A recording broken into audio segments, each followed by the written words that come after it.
Listen very carefully. Wellness isn't something you have. It's something you do. Hey, I'm Dr. Patty Barch. I'm a traditional naturopath, founder and owner of Naturally Unbridled Wellness and naturallyunbridled.com, where we focus on wellness solutions, not disease management. This is Down the Ridge with Dr. Patty. This is not medical advice. It's for entertainment purposes only. Nothing I say is true. Don't listen to me. The other day, one of my staff members came to me and she said, Patty, can you do a video to help people to understand that coming to our office for a specific service is just part of the process? Because I hear people saying, when we leave here, we're going to McDonald's. I've had people bring Culvers with them into the office. And if those are the things you're going to do, we need to reset your expectations of success. Okay.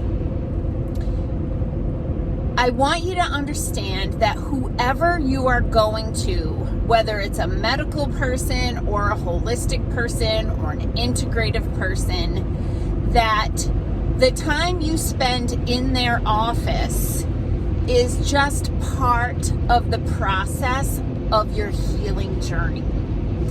A friend of mine used to say, you can't medicate or supplement yourself out of a condition that you behaved yourself into.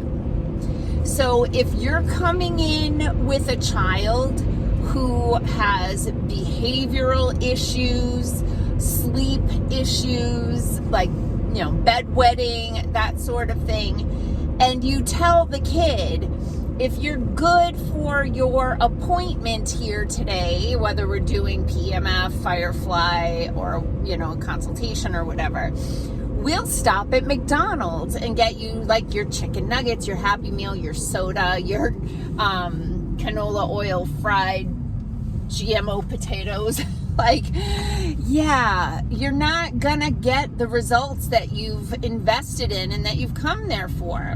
Now, if you come to our office for help with your pain or your disease or whatever the case may be, and you use us as part of your wellness program, meaning you're making sure that you're drinking enough water, you're not eating fast food on a regular basis, or almost never, if not never,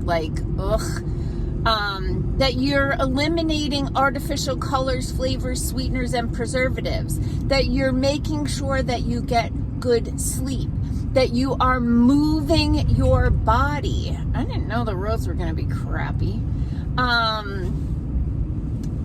All of those things that you do, if you do all of those things without ever coming to our office, you're going to make progress. If you do all of those things and come to our office, we can make really good progress. But if you do none of those things and come to our office, if we make progress, I'm impressed. But it's not the only thing you need to do. Okay, that was one of the things I wanted to talk about. The next thing I wanted to talk about is the misnomer World Health Organization. Because most people do not understand what that organization is about, how they are funded, and what they tried to do in 2024 and came very close to doing. First of all, my assumption, and I believe a lot of people operate under the same assumption, was that the World Health Organization was like this global, almost like the UN, right? That it was this global governmental agency really designed to promote health in the world. Yeah, World Health Organization. Wouldn't you think that that's what it is? That's what it ain't.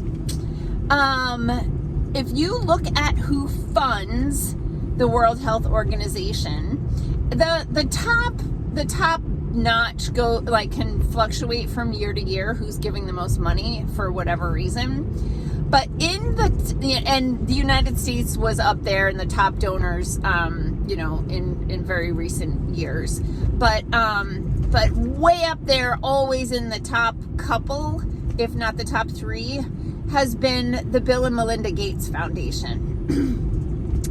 I heard an excellent term used to describe these people, which is philanthropaths. Philanthropaths. Because these people are not out there for the greater good. They are out there for profits under the guise of philanthropy. But what you should know about the World Health Organization and why we should never give them any more money unless there's a total reboot of how it's structured and how the people running it are hired.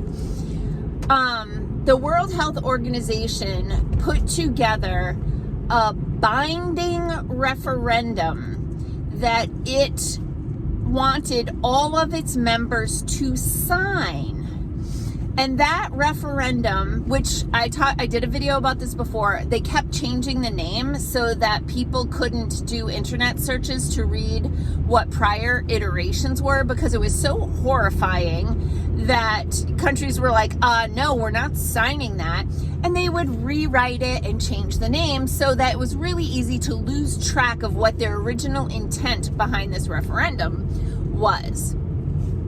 But the long and the short of it is that these private employees, these are not government organizations. Nobody who works there was elected. They were hired. And a lot of times they are hired with backgrounds irrelevant to health, okay? They have business or legal backgrounds or that sort of thing. These kittens keep crossing the road, and I know one day they're not gonna cross. Anyway, look out, little kitten. I see you running around. Be careful. So cute. Sorry, distracted by kittens. Okay, so they wanted their members to sign this referendum that said that, first of all, the World Health Organization could be the ones to determine the definition of a pandemic and state at any time that they felt there was a pandemic of, I forget the terminology they use at this point, but global concern, I'll say. That's probably not it exactly. In any event, they said that they would be the ones to determine this. Now, they could also, based on their definition, they could say that climate change is a pandemic or a health situation of global concern, and therefore institute their referendum, and then they would be in charge of your government. That's what they put in this contract that was considered binding, that if they signed it, they were saying that in case of emergency, none of your elected officials will have power any longer, that the World Health Organization, people who were hired and funded by the philanthropaths, the Bill and Melinda Gates Foundation, that those people could be making the decisions about if you can go to work, when you can go to work, if you can go to the store, what you can buy. All of the insanity that we saw in the past 5 years, exponentially worse. So thankfully, there were a lot of people who actually read these documents and went to their elected officials and said, you have got to make sure that our representatives in the World Health Organization do not support and sign this referendum, which is basically handing them over our government when they think they want it, okay? And this is not tinfoil hat stuff, peeps. This is like legit stuff that you can find on the internet, but good luck with the search terms. So anyway, in summary, wellness starts here. Wellness starts with yourself. It doesn't start with going to the chiropractor or the massage therapist or the naturopath or the acupuncturist or the nutritionist. That's not where it starts. It starts at home. It starts at the grocery store. It doesn't start at the doctor's office. And it sure as hell doesn't start with the World Health Organization. Peace out, peeps. Have a healthy day.